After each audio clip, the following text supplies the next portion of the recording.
Hello दोस्तों, स्वागत है आपका आपके अपने इस YouTube channel today's job news में। और आज हम बात करने वाले हैं CIPET central institute of plastic engineering and technology India के बारे में। एक गवर्नमेंट संस्था है दोस्तों, जिसमें आवेदन मंगाए गए हैं टोटल 57 पोस्ट्स के लिए। अधिक जानकारी के लिए हमारे वीडियो को पूरा देखिए और हमारे साथ बने रहिए। तो चलिए दोस्तों, चलते हैं हम हमारी ऑफिशियल वेबसाइट www.todaysjobnews.com पर और जानते हैं कि आज की इस जॉब नोटिफिकेशन में हम आवेदन किस तरह से कर सकते हैं और इसके लिए क्या टर्म एंड कंडीशंस है, एक्सेट्रा एक्सेट्रा। लेटेस्ट अपडेट पाने के लिए चैनल को सब्सक्राइब कीजिए और बेल आइकन को दबाइए।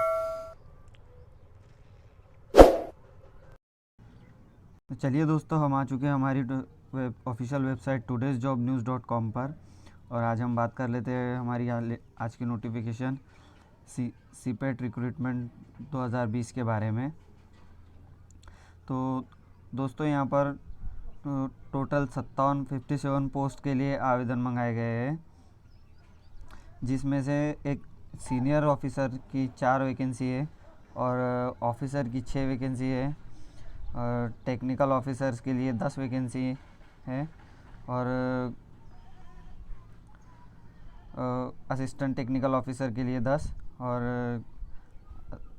एडमिनिस्ट्रेटिव ऑफिसर के असिस्टेंट ग्रेड 3 के लिए 6 वैकेंसीज और टेक्निकल असिस्टेंट के ग्रेड 3 के लिए 15 वैकेंसीज। ऐसे टोटल 57 वैकेंसीज इस नोटिफिकेशन के में दी गई है। पोस्ट 1 के लिए आपको एजुकेशन क्वालिफिकेशन लगेगी graduation in any discipline from recognised university, मतलब किसी भी यूनिवर्सिटी से आपको ग्रेजुएट और एमबीए होना चाहिए, या post graduation in public administration या पीजी डिप्लोमा इन मैनेजमेंट किसी भी रिकॉग्नाइज्ड यूनिवर्सिटी से 55% मार्क्स के लिए और मिनिमम 55% मार्क्स होने चाहिए। और सेकंड इसमें एक कंडीशन है कि 8 ईयर का आपको एक्सपीरियंस होना चाहिए। पोस्ट टू में ऑफिसर के लिए 6 पदों पर वैकेंसी निकाली गई है। उसमें आपको graduation in any discipline from recognised university, मतलब किसी भी यूनिवर्सिटी से आपका रिकॉग्नाइज्ड यूनिवर्सिटी से आपका ग्रेजुएशन होना कंप्लीट होना ज़रूरी है और एमबीए भी चाहिए इस पोस्ट के लिए भी post graduation in public administration से आपका पोस्ट ग्रेजुएशन होना चाहिए या post graduation diploma in management में आपका पोस्ट ग्रेजुएशन होना ज़रूरी है, मिनिमम 55% मार्क्स के साथ में। और सेकंड दी गई है 5 इयर्स का एक्सपीरियंस चाहिए इसमें। और पोस्ट 3 के लिए आपको full time first class ME MTech और 2 साल का क्वालिफिकेशन एक्सपीरियंस चाहिए। रिलेवेंट फील्ड ऑफ पॉलीमर्स के अंदर आपको 2 साल का एक्सपीरियंस चाहिए। थर्ड पोस्ट के लिए इसकी एलिजिबिलिटी है। और पोस्ट नंबर 4 के लिए personal and administration graduate in any discipline from recognised university, किसी भी यूनिवर्सिटी से पर्सनल एंड एडमिनिस्ट्रेशन में आपका ग्रेजुएशन होना और एमबीए होना अनिवार्य है 55% मार्क्स के साथ। इसमें भी 55% की मिनिमम 55% आपके होने चाहिए और इसमें 3 साल का एक्सपीरियंस होना चाहिए। पाँचवीं पोस्ट है आपकी असिस्टेंट टेक्निकल ऑफिसर की 10 वैकेंसीज है जिसकी। तो इसमें आपकी full time first class B या बीटेक इन मैकेनिकल या केमिकल या पॉलीमर टेक्नोलॉजी में होने चाहिए और इक्विवेलेंट या उसके बराबर 2 साल का रिलेवेंट पोस्ट क्वालिफिकेशन एक्सपीरियंस होना चाहिए, या फिर full time first class MSc with specialisation in polymer science में आपका 3 साल का एक्सपीरियंस होना चाहिए। पोस्ट नंबर 6 है एडमिनिस्ट्रेटिव असिस्टेंट ग्रेड 3 के लिए। इसमें आपका ग्रेजुएशन इन एनी डिसिप्लिन किसी भी यूनिवर्सिटी से ग्रेजुएशन कंप्लीट होना ज़रूरी है, मिनिमम 52% के साथ में। और speed in English typing 35 word 35 word per minute और speed in Hindi typing 30 word per minute की स्पीड से आप टाइप कर सकते हो, ऐसी टाइपिंग स्किल्स होनी चाहिए।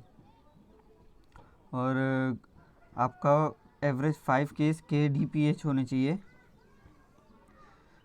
Depressions for each word, professionally in computer operations including knowledge of MS office, मतलब आपको MS ऑफिस का भी ज्ञान होना चाहिए और 2 साल का आपको एक्सपीरियंस होना चाहिए। और 7वीं पोस्ट है, 7वीं पोस्ट है टेक्निकल असिस्टेंट ग्रेड 3 की।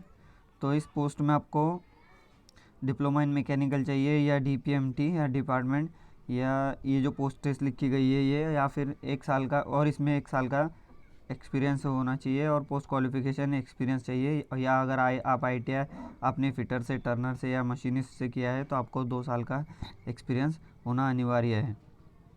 इसमें एज लिमिट दी गई है, SC/ST को 5 ईयर का रिलैक्सेशन, या और OBC को 3 साल का रिलैक्सेशन दिया गया है। पोस्ट 1 के लिए आपको कम मिनिमम 40 साल, मैक्सिमम 40 साल सॉरी, और पोस्ट 2 के लिए, पोस्ट 2 और 3 के लिए आपको मैक्सिमम 35 साल, 35 ईयर्स का की एज आपकी होनी चाहिए, 35 ईयर्स से ज़्यादा नहीं होनी चाहिए। और तीसरी आपकी पोस्ट है, पोस्ट नंबर 4 से 4 to 7 तक आपकी मैक्सिमम एज 32 ईयर्स होनी चाहिए। जॉब लोकेशन आपको all India, all over India आपको जो जॉब लोकेशन दी गई है। आपको सिपेट की जहाँ पर भी ब्रांचेस है आपको वहाँ पर जॉब मिल सकती है। अप्लाई होने के बाद आपकी पोस्टिंग ऑल ओवर इंडिया की जा सकती है। और इसके लिए फ़ीस दी जाए तो आपको इसके लिए 1 रुपया भी नहीं चुकाने हैं, नो फीस लिखी गई है यहाँ पे। और आपको आपकी एप्लीकेशन इस एड्रेस पे सेंड करनी है, the director administration, CIPET head office, TVK industrial estate, गुंडी, चेन्नई, यहाँ पर दिया गया है। आप एक बार ये नोटिफिकेशन पूरी पढ़ लीजिएगा, उसके बाद आपका एप्लीकेशन फॉर्म फिल कर सकते हैं। ऑफिशियल वेबसाइट का लिंक यहाँ पर दिया गया है और नोटिफिकेशन का भी लिंक यहाँ पर दिया गया है। आप इस पर सिंपली क्लिक करके नोटिफिकेशन डाउनलोड कर सकते हैं। और एप्लीकेशन फॉर्म का लिंक भी यहीं पर दिया गया है, आप इस पर क्लिक करके सीधा एप्लीकेशन फॉर्म भरने के लिए अप्लाई कर सकते हो।